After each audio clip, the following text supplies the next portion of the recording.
Hello বন্ধুরা, তোমরা সবাই কেমন আছো? আশা করি খুব ভালো আছো। দেখো, আমার কর্তামশাই বাজারে গেছিলো, বাজার থেকে মাছ নিয়ে এসছে।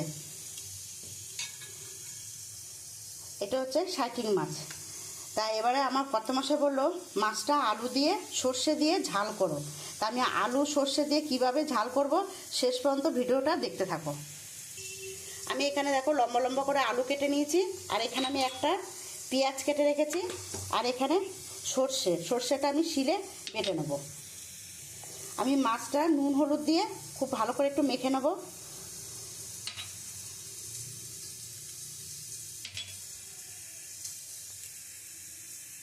আমি কড়াইতে তেল দিয়ে দিয়েছি, মাছটা আমি খুব ভালো করে মেখে নিয়েছি নুন হলুদ দিয়ে। এবার আমি লাল লাল করে ভেজে নেব। আমি লাল লাল করে মাছটা ভেজে নেব, ততক্ষণে আমি সর্ষেটা আমি শিলে বেটে নেব। আমি মাছগুলো লাল লাল করে ভেজে নিয়েছি, এবার আমি তুলে নেব। আমি ওই মাছ ভাজার তেলের মধ্যে একটু কালো জিরে ফোড়ন দিয়ে দেবো। আমি যে পেঁয়াজটা কেটে রেখেছি আমি ওইটা দিয়ে দেবো। পেঁয়াজটা আমি একটু লাল লাল করে ভেজে নেব।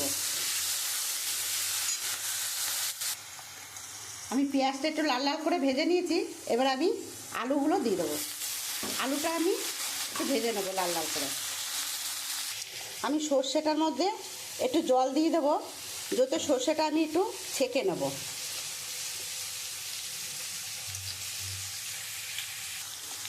আমি আলুটা লাল লাল করে ভেজে নিয়েছি, এখানে নুন হলুদ আর লঙ্কার গুঁড়ো আমি দিয়ে দেবো।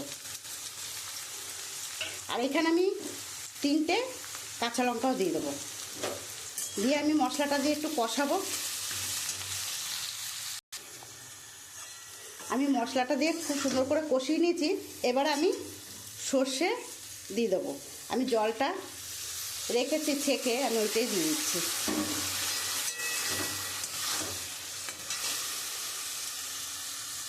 আমি এখন পরিমাণ মতন জল দিয়ে দেবো।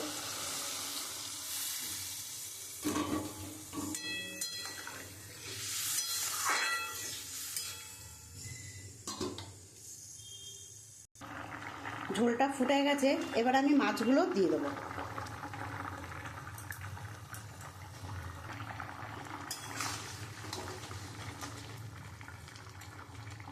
আর একটু হবে, যত মাছগুলো আমি দিলাম